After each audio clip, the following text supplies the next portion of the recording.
Hello everyone, for today's review we're going to look at Kamen Rider Majade Sununicorn. Another female rider from the Kamen Rider series. Still didn't watch this series either, but we'll get around to it.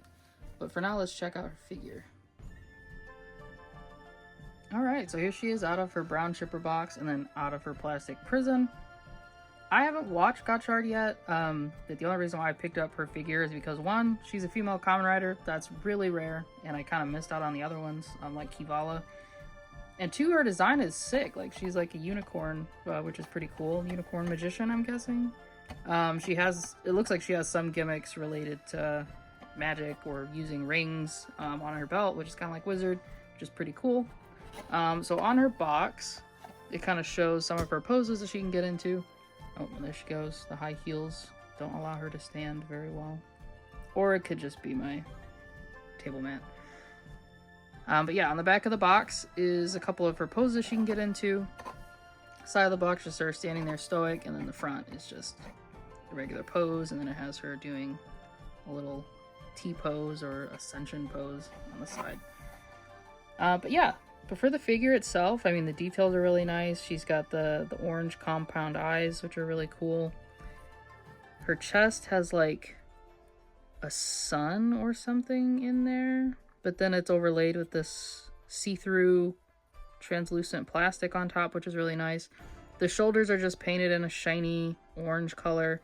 They're not that the see-through color right here, but they are metallic, which is nice. The orange on the top of her head is the same kind of paint as on her shoulders. This horn is hard plastic, so if you have her posed up somewhere on a high shelf, just make sure she doesn't fall, because this is probably going to snap off. The ears are hard plastic too. The hair, again, just like Kamen Rider Buffa that they did previously, is a soft plastic, so it gets out of the way when posing, and it's not going to snap off on you. Then her cape too, even if I wish it was like a soft goods cape, which they have shown they're capable of doing, this soft plastic is fine too. I mean, it looks good, gets out of the way. It's pre-posed nicely. The front tunic piece is like a harder soft plastic, so it's not going to move as easily, but it is there. And then her belt, for some reason it looks like, let's see, I have to pull her, can I pull her apart? Yes. Okay. So her belt right here is a soft plastic piece, but for some reason mine is, you can kind of see that it's like warped on the side, and that's straight out of the box.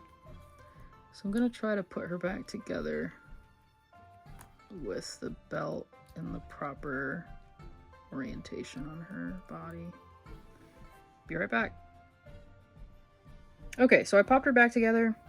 I don't think this is ever going to be fit. Like, I think I have to just heat it up, like, kind of try to reshape it forcefully.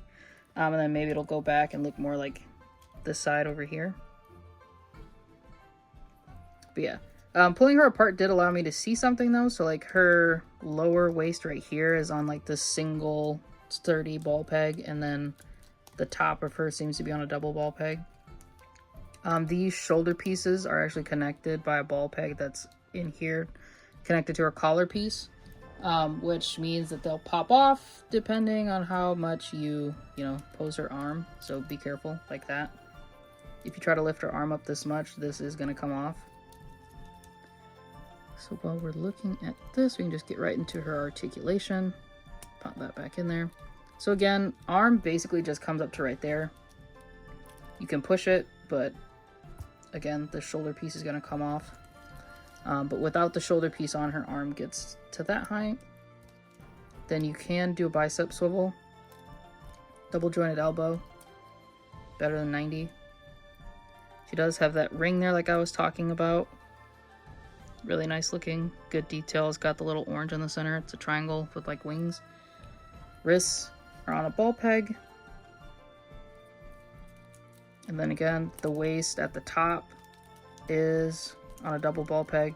Get forward about that much. And then using her lower diaphragm joint, she crunches forward about that much. Crunches back about this much. And for the head, she does have a neck joint And I hoped that her neck would be kind of long enough to accommodate the helmet, but she looks down that much. Looks up about that much, which isn't bad. Like, it's better than some other riders, so I'll take it. Then again, the hair doesn't get in the way. If you were to just leave her arm pad on, again, only about that much range. But the bicep swivel, her elbow, everything works fine. And she's got this little, like, I don't know what this is, racetrack pad?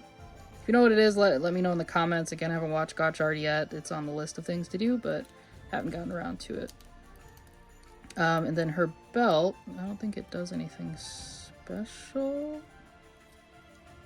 but I haven't taken it apart to see. This little piece over here does move. It looks like it might be detachable, but at least it moves. Looks like it's on like a ball peg or something. Legs go up to about that much. Double jointed knee. She probably has a drop down like everybody else. Yeah, she does. So this actually does kind of help her get a little bit more forward. And then her foot goes up about that much. Goes back about that much. She does have a thigh swivel. Mine's kind of tight, but that's better than being super loose and wobbly. So then she does have ankle pivot. Not crazy, but it's not bad. And then toe articulation, which this toe articulation's crazy, but it's really good looking. Like, it completely follows the curve of the foot, which is great. And then it has the design on the bottom of her foot, which is really pretty. And I love how they do that attention to detail on the Kamen Rider figures. Nicely painted. Alright, let me get this back on her, and then let's check out what she comes with.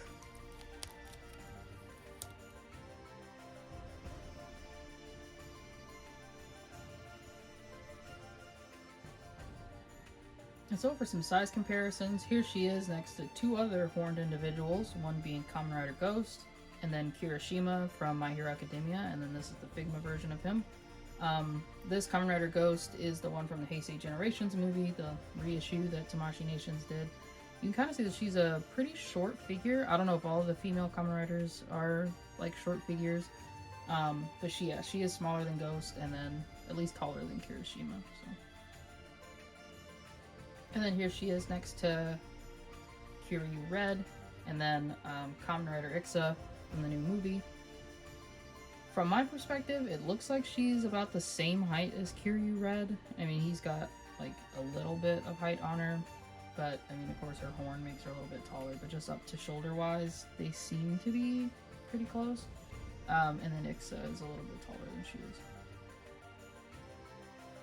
And to compare her to one other wizard in my collection, this is Kamen Rider Wizard Flame Form. This is his renewal. He is taller than she is, but I still think they look pretty good together. At the end of the day, I think she's a pretty cool figure. I don't think she was worth the price on Premium Bandai, to be honest. Maybe a few more accessories. But let me know what you guys think in the comments below.